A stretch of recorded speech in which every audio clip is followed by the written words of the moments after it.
24장을 읽습니다. 우리 묵상의 주제가 좀 무거운 주제입니다. 이혼이라고 하는 이혼 증서. 우리 24장의 우선 그 내용을 좀 살펴보면 10가지의 다양한 주제들을 소개합니다. 지금 이 말씀은 이스라엘 백성들이 가나안 땅에 들어가기 전에 광야에서 가나안 땅에 들어가기 위한 세대들을 향한 모세의 설교입니다. 광야 생활에서는 전혀 경험할 수 없는 일들을 지금 낱낱이 소개하고 있습니다. 무슨 의미입니까? 생각지도 못한 일들이 펼쳐질 것이라고 하는 가나안 땅의 삶의 양식을 오늘 우리가 보게 되는 겁니다. 우리가 낯선 나라에 가게 되면 평소에 우리가 경험하지 못했던 일들을 경험하는 것처럼 지금 이 백성들도 마찬가지입니다. 그래서 이혼에 관한 문제, 또 군 모병 문제, 맷돌을 전당 잡히지 마라, 유괴한 자는 죽여야 된다, 또 문둥병, 악성 피부병에 관한 문제, 가난한 자의 담보에 관한 문제, 또 가난한 고용인 품꾼을 학대하지 마라, 자기 죄에 의해서만 죽을 것이다, 연좌죄에 대한 거부, 또 약한 자들, 객과 고와 과부를 우리가 공평하게 대하라, 또 심지어 추수를 할 때에 떨어진 이삭들을 이 약한 자들을 위해서 남겨두어라. 이렇게 10가지의 다양한 주제들을 미리 소개하는 것은 앞으로 너희들의 삶이 어떻게 될 것인가를 예고해 주는 겁니다. 우리가 2023년 새해를 맞이하고 새날을 시작하지만은 무엇을 기대합니까? 새로운 것이 펼쳐지겠습니까? 모르긴 몰라도 2022년보다 더 악한 것들이 우리 앞에 더 많을 것입니다. 그러나 그러한 것들이 있다 할지라도 우리가 무엇 때문에 이 믿음의 길을 가느냐? 하나님이 목표하시고 하나님이 원하시는 것이 분명하다고 하는 것, 이것을 잊지 말아야 됩니다. 그래서 오늘 우리 다양한 주제 가운데 특별히 오늘 이 율법이라고 하는 하나님이 의도하는 것이 무엇인가? 이 율법에 대해서 우리가 토라 그럴 때에 모세오경, 창세기, 출애굽기, 레위기, 민수기, 신명기 이 5권의 책을 율법서 토라라고 합니다. 근데 그 토라의 뜻이 율법이란 뜻이 있고 두 번째가 교훈이란 뜻이 있습니다. 그리고 세 번째가 선지자를 통한 예언. 그러니까 율법서 이외의 모든 구약의 말씀도 토라와 같은 그 위치에서 그 말씀을 묵상하고 그 말씀을 실천하는 것. 그것이 유대인들의 그 말씀에 대한 기본 자세라고 하겠습니다. 그러므로 이 토라의 기본 정신이 3가지입니다. 첫 번째, 하나님의 기준. 하나님의 기준. 우리가 어디를 가든지 하나님의 기준을 잊지 말아야 합니다. 세상이 원하는 기준이 아니라, 사람들이 원하는 기준이 아니라 하나님의 기준입니다. 그 다음에 두 번째가 하나님의 성품입니다. 우리가 율법을 통해서 무엇을 찾아야 하느냐? 하나님의 성품을 배워야 합니다. 그 다음에 세 번째가 하나님의 의입니다. 우리가 흔히 세상에 살기 때문에 사람과 사람을 비교해서 더 좋은 것, 그것이 바람직한 것으로 인정하기가 쉽지만은 율법에서 우리에게 강조하는 것은 그런 비교되는 사람과 사람의 의가 아니라 절대적인 하나님의 의라고 하는 것. 우리가 이런 하나님의 기준, 하나님의 성품, 하나님의 의, 이것을 염두에 두고 이것이 우리가 율법을 읽어갈 때에 창세기부터 특별히 이 신명기까지, 그래서 출애굽기 20장에서 십계명을 통한 계약의 법전을 말씀했습니다. 또 레위기 17장부터는 하나님의 백성들이 어떻게 성결해지느냐, 성결법을 말씀합니다.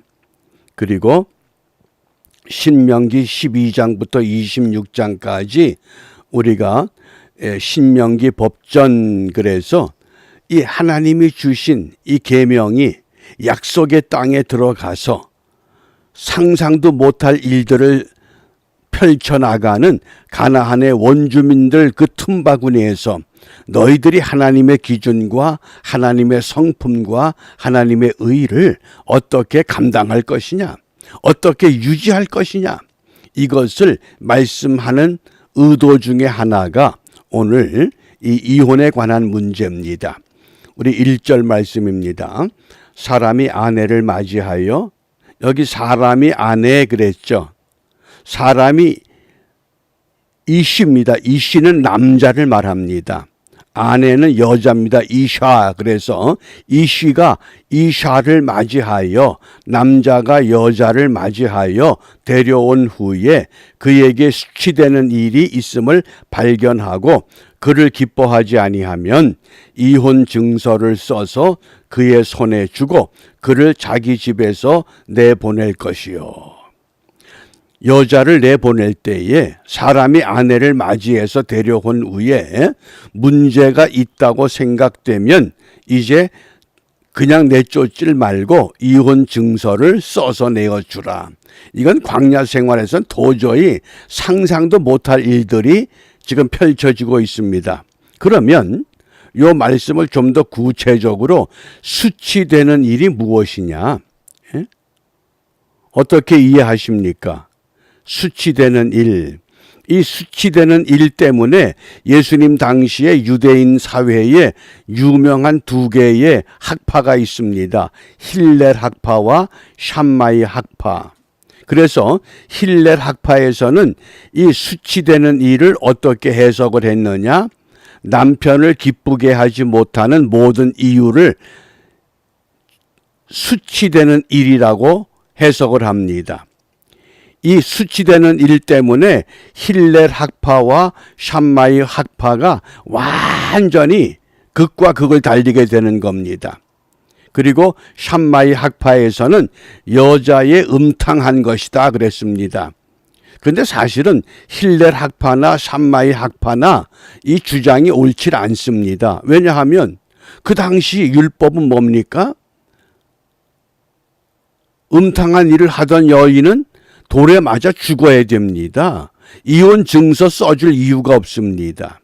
또 힐렐 학파가 주장하는 것도 합당하지 않은 것은 예수님께서 분명히 말씀하시기를 마태복음 19장 8절에 모세가 너희 마음의 완악함을 인하여 아내 내어버림을 허락하였거니와 본래는 그렇지 않다. 아내를 내버리는 것이 마땅하지 않다는 겁니다. 남편을 기쁘게 하지 못하는 이유를 들으려고 그러면 얼마나 많겠습니까? 그런 게 아니다.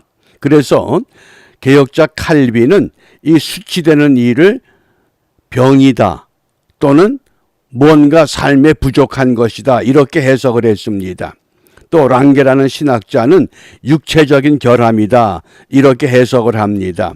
그래서 이 본문에서 수치되는 일, 에르와트가 그 뜻이 부끄러운, 발가벗은 그런 뜻이지만은 무언가 정확하지 않습니다.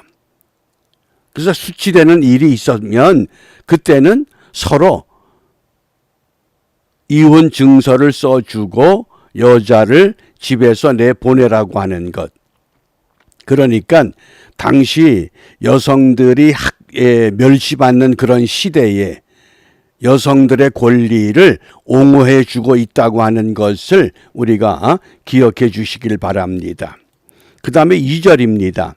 그 여자는 그랬습니다. 그 집에서 나가서 다른 사람의 아내가 되려니와.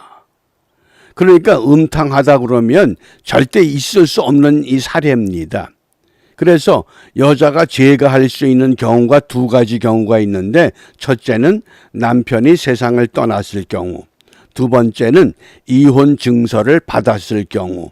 그래서 그 여자는 그 집에서 나가서 다른 사람의 아내가 될 수 있다고 분명히 규례로 깨우치고 있습니다.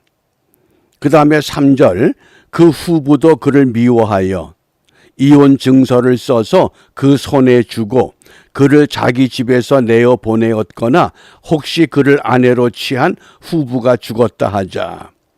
무슨 후부가 뭡니까? 전 남편으로부터 이혼 증서를 받고 쫓겨난 여자가 다시 재가해서 얻은 남편, 그 후부를 히브리 성경에서는 이시라고 표현했습니다. 그 이시의 뜻은 남자요 사람이라고 하는 뜻입니다. 그런데 4절에 보면 그 여자가 이미 몸을 더럽혔은즉 그를 내어보낸 전부, 첫 번째 남편을 말하는 겁니다. 근데 이 전부는 히브리 성경에서 어떻게 표현하느냐? 바알이라고 그럽니다. 그래서 이 바알이라고 하는 것이 주인, 남편 이런 뜻입니다. 그러니까 가나안 땅은 바알이 주인 되는 땅입니다. 땅은 하나님이 주인인데 잘못된 것들이 지배하는 땅이 되어버렸습니다. 우리가 살고 있는 이 미국 땅이 청교도들에 의해서 정말 아메리카 신대륙이라고 하는 뭔가 꿈을 갖고 사람들이 모여들던 땅이었는데 지금 어떻게 변하고 있습니까? 다른 나라와 대동서이한 모습으로 바뀌어지고 있다 그러면 바로 이것이 무엇 때문이냐?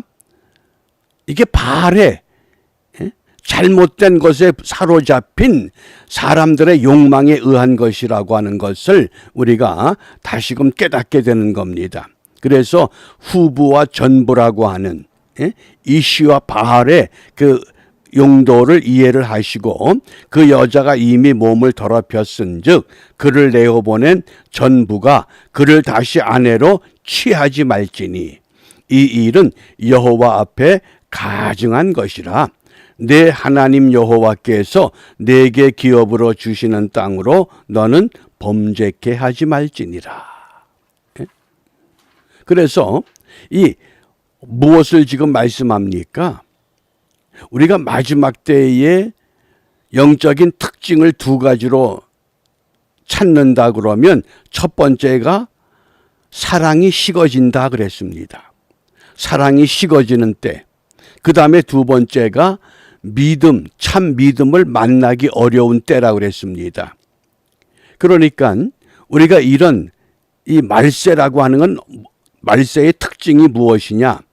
물론 거짓 선지자들이 많이 일어서는 것도 있고 자연적인 현상도 있지만은 영적인 두 가지 특징, 사랑이 식어진다. 그 다음에 믿음을 보기가 어렵다고 하는. 그래서 그 사랑이 식어지고 믿음을 찾기가 어려워지는 그 현상이 어디에서 나타납니까? 그게 바로 가정의 붕괴라고 하는 겁니다.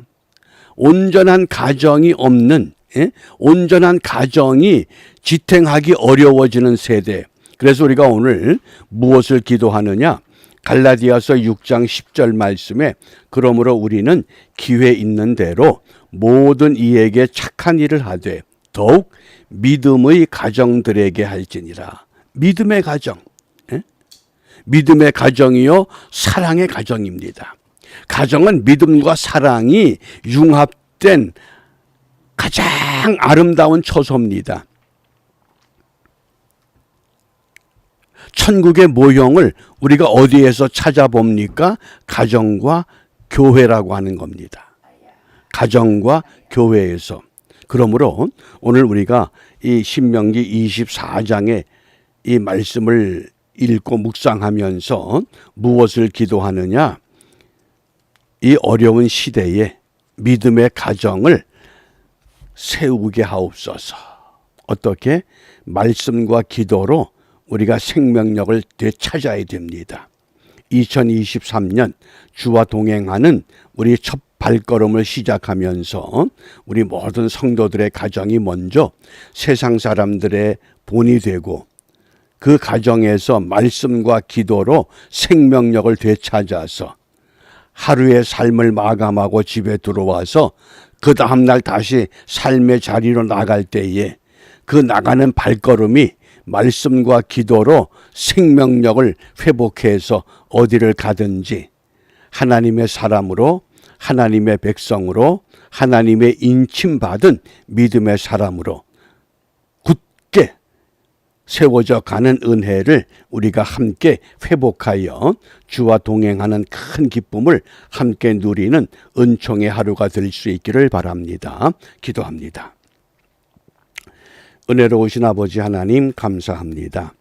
2022년 저희 모두를 은혜 가운데 지켜주시고 2023년 새해를 맞이하게 하시고 새해의 첫 새벽에 묵상을 함께 나누면서 믿음의 가정을 세워야 하겠다고 하는 결단을 갖도록 인도하심을 감사합니다.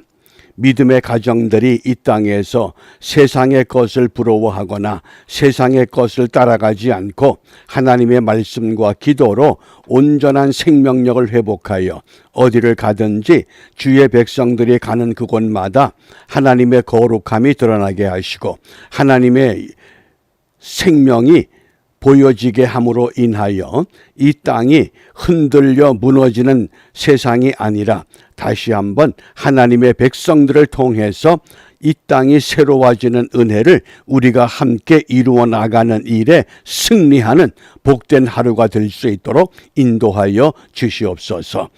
이러한 일들이 우리의 삶 가운데 열매가 되기를 소원하며 주님이 가르쳐 주신 기도로 함께 기도합니다. 하늘에 계신 우리 아버지, 아버지의 이름을 거룩하게 하시며 아버지의 나라가 오게 하시며 아버지의 뜻이 하늘에서와 같이 땅에서도 이루어지게 하소서. 오늘 우리에게 일용할 양식을 주시고 우리가 우리에게 잘못한 사람을 용서하여 준 것 같이 우리 죄를 용서하여 주시고 우리를 시험에 빠지지 않게 하시고 악에서 구하소서. 나라와 권능과 영광이 영원히 아버지의 것입니다. 아멘.